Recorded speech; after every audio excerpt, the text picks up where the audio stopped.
Hi, my name is Kevin. Today we're going to rotate a fan using electricity.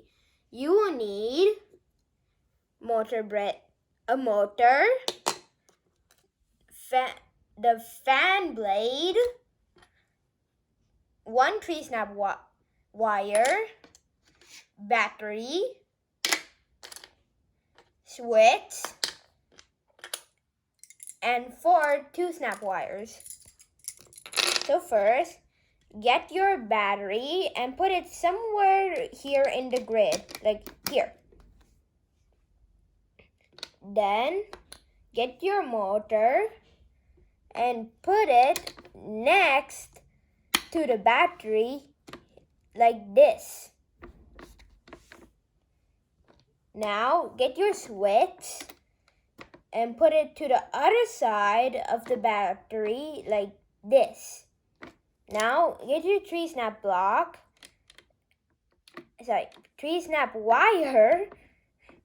and then connect it like this.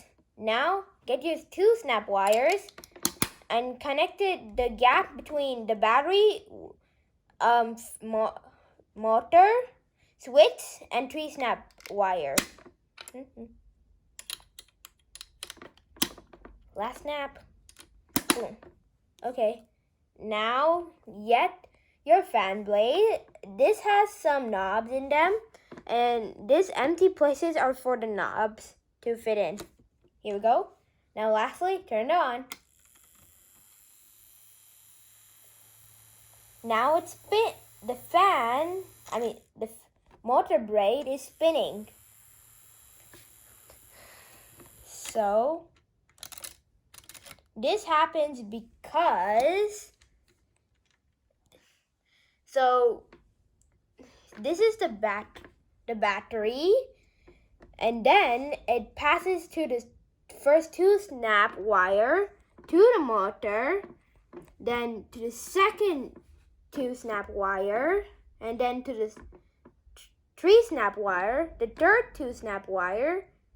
However, it can't go any further because the current is open or off.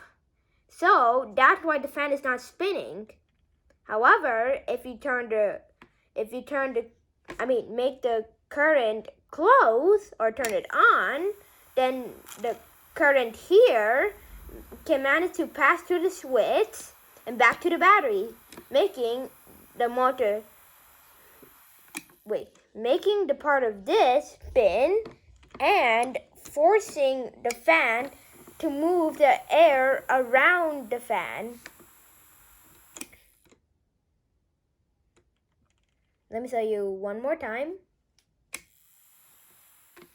So, in this project, we actually learned how to turn electrical energy from the battery into mechanical energy to spin the fan. So, DC motors are used in every appliance that requiring rotary motion. For example, electric toothbrushes, cordless drills, and toy train that uses batteries, just to name a few. That's all for today. Thanks for watching my video. Please subscribe to my channel. Bye for now. See you soon.